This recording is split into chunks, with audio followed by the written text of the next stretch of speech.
Hello friends, welcome to our digital blogger. Today we're going to compare Zerodha with SAS Online.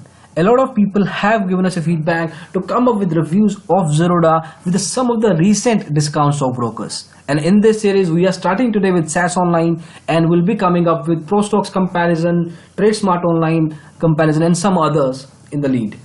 Going forward for Zerodha and SAS Online, we will compare on company backgrounds. We'll look at the company account opening charges, the brokerage they charge, exposure or leverage, or some people also call it margin.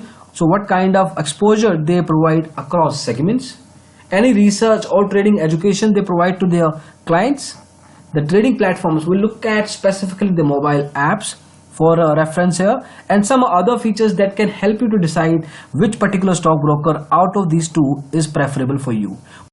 We will give you some ideas on all these aspects, which particular stockbroker ranks better, but we will not influence you that this is the stockbroker that you could go ahead with. This is simply for the reason that we are not affiliated with any stockbroker and this is completely an unbiased comparison. Let's get started.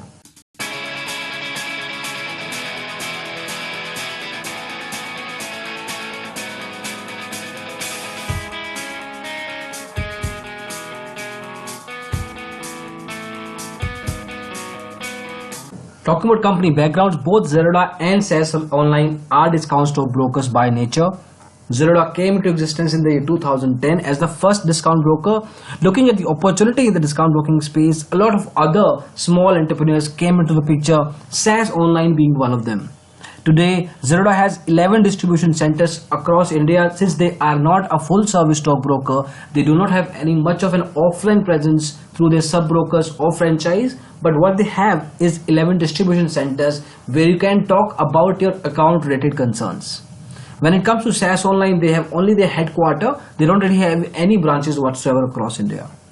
When it comes to exchanges, both of these are accredited with BSE and NSE and they allow you to trade in commodity as well.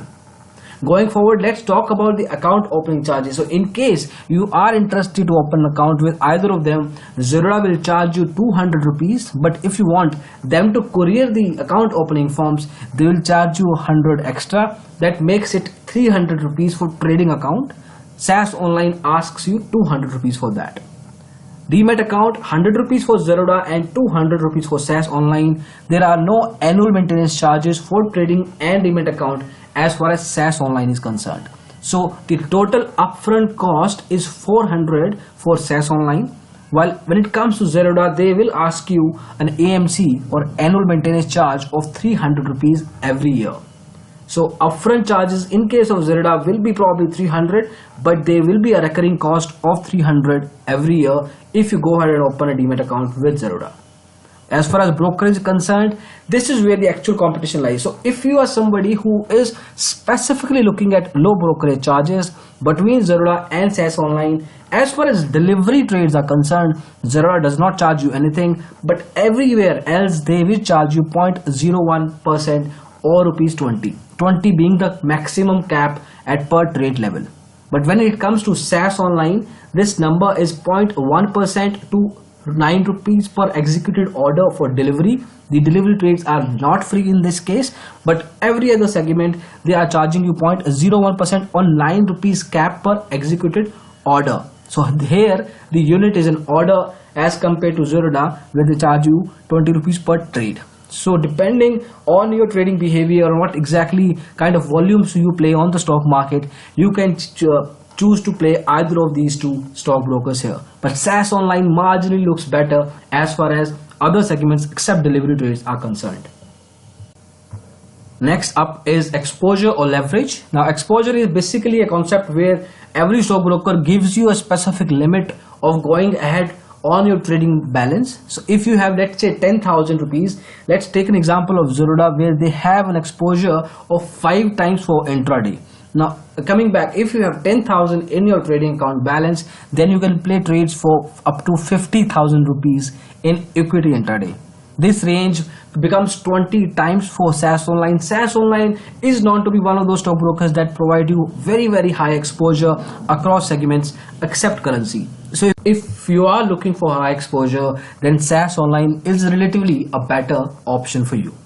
Look at customer service. Customer service is one of those aspects which are generally overlooked but is really crucial at important junctures.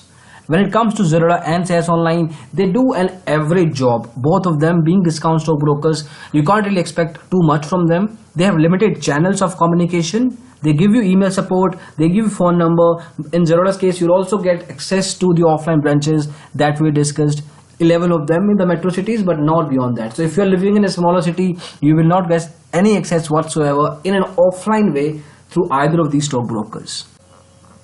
Moving ahead, let's talk about research and trading products. Now, Zerodha and SAS Online both are discount stockbrokers, so they don't really offer you any sort of tips, recommendations or market reports. But what Zerodha does better than SAS Online and other discount stockbrokers to an extent is that they offer you different sort of portals. They have Varsity, for example, which is an open repository to learn basics and fundamentals of trading and investment.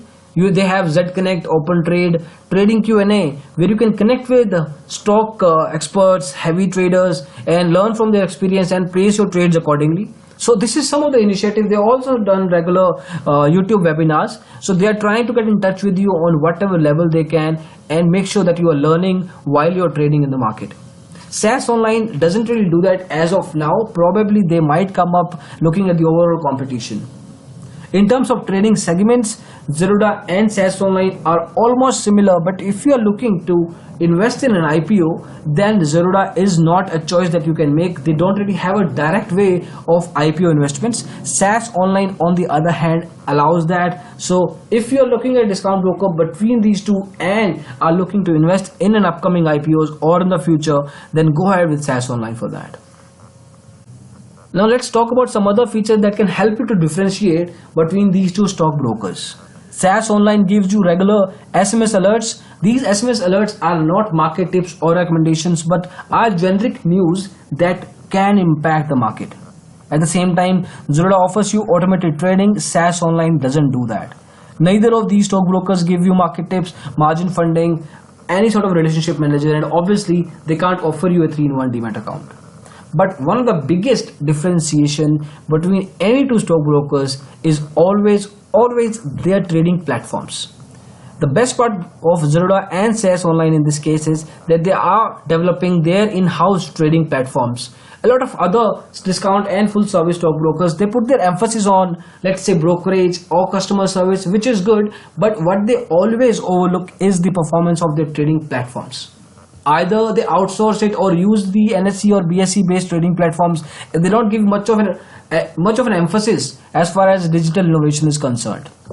Again, when we compare Zerodha and SAS Online, it's a tough one, but we'll talk about specifically their mobile apps performance.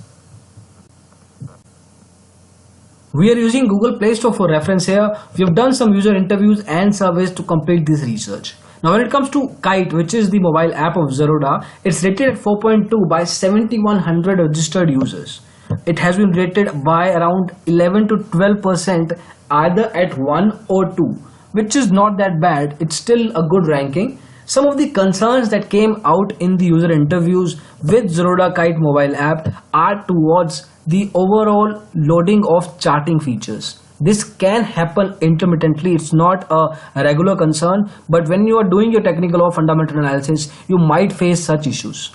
There's also connectivity issues, especially in 3rd or 4th tier cities. So if you're living in a smaller city, you might face such of an issue when it comes to connectivity or logging into the application. What we can advise you is you can actually go ahead and check out with the executive. Make sure to get the demo and use that demo in your actual internet connection. This will give you a real-time or first-hand experience of trading when you are actually going to do it once you open the Demat account with Zerodha. Moving on, we talk about SAS Online. Now, SAS Online is rated at mere 3.2. Honestly, it's one of the worst ever rating we have seen. However, this is not the only criteria we are judging the app on. But if you just look at the ranking, out of 308, 112, which is close to 37% of the users have ranked this app either at 1 or 2. It's really it's not really a good sign for any particular stockbroker. Now, when you talk about the positives and negatives. The concerns with SAS Online's mobile app are towards the basic things. Now they complain about the user interface. It's very ingenuine. They talk about the user experience, the navigation, the use of the application is tough. Some of the features which are basic in nature are missing, and then definitely there is a performance issue. Even if you are sitting in a first tier or a fourth tier city, you probably have high chances of facing a connectivity issues even if you are using a high speed internet connection. So our advice is not to the traders or investors, but actually to SAS Online, that please do not improve the app. You actually should need to come up with a new app of SAS Online and reintroduce that particular platform to your clients. That will be a much better value proposition, because this one definitely is something which is not going to improve in a long time. If you look at the way they are handling is, the last updation of this particular app was done on 26th of January 2015. We are sitting on 14th of March 2017. So I am pretty sure that they either not going to implement or update any sort of feature on this app, or they might be already coming up with a new one, which is definitely a good sign for the stockbroker, if not the clients. It has been installed by 10,000 to 50,000 users already, which is an okayish number. But as far as trading on the mobile app is concerned, we will not recommend you by any miles whatsoever to go ahead with SAS Online. If you're looking at the stats of Zerodha, before we leave out the overall comparison, the last update of Zerodha's mobile app was done on 23rd of February 2017, mere 4 to 5 weeks from here. It has been installed by 1 to 5 lakh people, and this app is again rated positively by more than 87% users. So if you are somebody who is already on the move and is looking to trade at the same time, Zerodha mobile app is definitely a perfect solution for you. So that's it, friends, as far as comparison between Zerodha and SAS Online is concerned. In case you're still not sure which stockbroker to go ahead with, check out our website ourdigitalblogger.com/free callback broker choice. Put in your details there and we will set up few callbacks for you for free. Thank you so much for watching the video. In case you liked it, please go ahead and press the thumbs up button. We'll really appreciate that. You can also subscribe to our channel, Our Digital Blogger, on YouTube for similar videos in the future.